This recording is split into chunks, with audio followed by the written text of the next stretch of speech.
Halo, selamat datang di video tutorial penggunaan aplikasi Simat Neo. Apa itu Simat Neo? Simat Neo adalah aplikasi monitoring dan evaluasi pelayanan kesehatan maternal dan neonatal. Hal pertama yang kita lakukan untuk melakukan pengisian aplikasi Simat Neo adalah kita dapat menuju langsung ke link di Google, link Simat Neo. Setelah menuliskan Simat Neo, kita akan masuk langsung ke tampilan seperti ini. Pada tampilan seperti ini, kita boleh langsung mengisikan username dan passwordnya. Untuk RSAB harapan kita sendiri, username-nya adalah rs317426 dan passwordnya adalah 123456. Setelah login, tampilannya adalah seperti ini. Pada tampilan ini kita langsung dapat menuju ke tab RS. Di sini nanti akan ada dua pilihan instrumen yang akan diisi, yaitu tata kelola manajemen dan instrumen data. Untuk yang pertama kita dapat mengklik tata kelola manajemen. Pada tampilan ini ada di sebelah kanan atas pilihan tambah data, kemudian kita klik.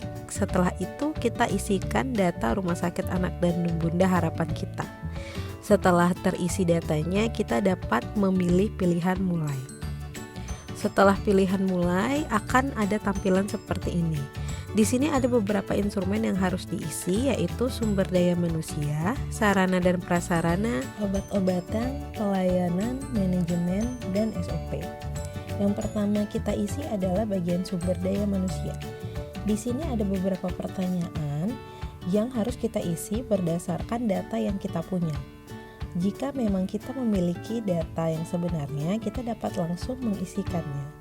Namun, jika memang kita tidak mengetahui atau kita tidak memiliki data yang ditanyakan, kita dapat mencontreng pilihan N-A. Pada bagian sumber daya manusia, tidak hanya ditanyakan mengenai berapa jumlah SDM, namun juga kompetensi SDM seperti pelatihan PONEK. Apakah dilakukan pelatihan PONEK? Jika memang pelatihan dilakukan, kita dapat mencontreng pilihan ya. Namun, jika tidak dilakukan, kita dapat memilih pilihan tidak.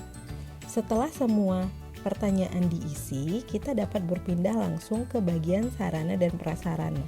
Di sini kita juga melakukan hal yang sama seperti sebelumnya, yaitu mengisikan data yang kita miliki pada pertanyaan-pertanyaan di bagian sarana dan prasarana. Jika kita memang memiliki data, kita dapat langsung mengisikannya. Namun, jika kita tidak mengetahui jumlah data yang diminta, kita dapat memilih atau mencontreng pilihan N-A. Untuk beberapa pertanyaan selanjutnya adalah mengenai ketersediaan alat di beberapa bagian di rumah sakit. Contohnya adalah set resusitasi dewasa. Jika memang terdapat set resusitasi dewasa di UGD, kita dapat mencontreng bagian UGD. Kemudian apakah alat tersebut berfungsi? Jika berfungsi, kita dapat mencontreng bagian berfungsi. Namun jika tidak berfungsi, kita dapat mencontreng bagian tidak berfungsi.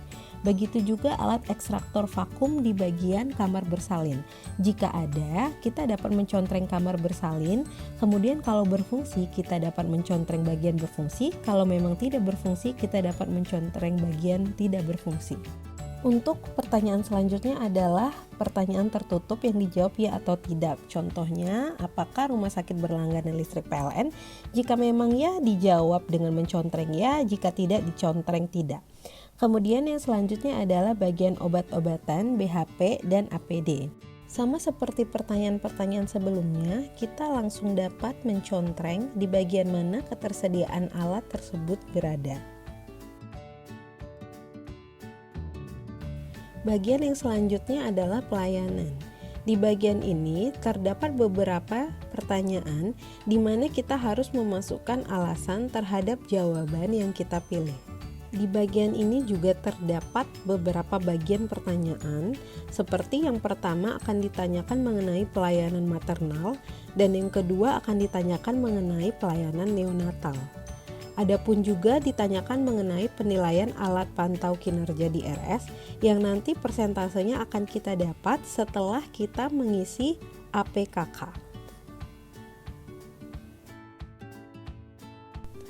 Selesai pada bagian pelayanan, kita dapat langsung ke bagian manajemen dan kemudian mengisi ke bagian SOP. Setelah itu, kita langsung memilih pilihan simpan untuk menyimpan data yang telah kita isi. Untuk pengisian selanjutnya adalah instrumen data. Di bagian kanan atas ada pilihan tambah data. Kemudian kita isi semua data rumah sakit anak dan bunda harapan kita dan langsung kita klik mulai. Di sini ada data maternal dan data neonatal yang harus kita isikan. Pada bagian ini, terdapat beberapa pertanyaan yang tidak dapat kita isi datanya sebelum kita mengisikan data pertanyaan di bawahnya. Contoh adalah jumlah persalinan per vaginam, itu tidak dapat kita isi sebelum jumlah kelahiran spontan belakang kepala, itu kita isi. Atau jumlah kelahiran menggunakan vakum itu kita harus isi terlebih dahulu, kemudian datanya akan terakumulasi. Contoh lainnya adalah di bagian neonatal.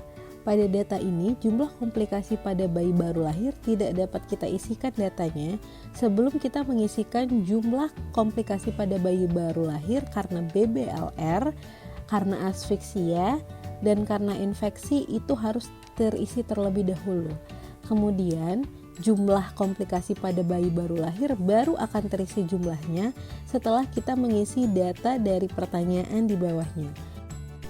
Contoh lainnya adalah jumlah lahir mati tidak dapat langsung kita isikan datanya karena kita belum mengisikan data berapa jumlah lahir mati antepartum dan berapa lahir mati intrapartum. Contoh selanjutnya adalah data penyebab kematian neonatus tidak dapat kita masukkan karena kita belum memasukkan jumlah penyebab kematian neonatus berdasarkan BBLR, asfiksia, ataupun infeksi. Setelah semua data terisi, jangan lupa klik simpan. Untuk data-data yang telah kita masukkan sebelumnya, akan ditampilkan di bagian self-assessment. Kemudian kita masukkan nama rumah sakit dan tahunnya, kemudian kita klik cari. Ini merupakan tampilan dashboard dari seluruh data yang telah kita masukkan. Demikianlah tutorial cara pengisian aplikasi Simat Neo.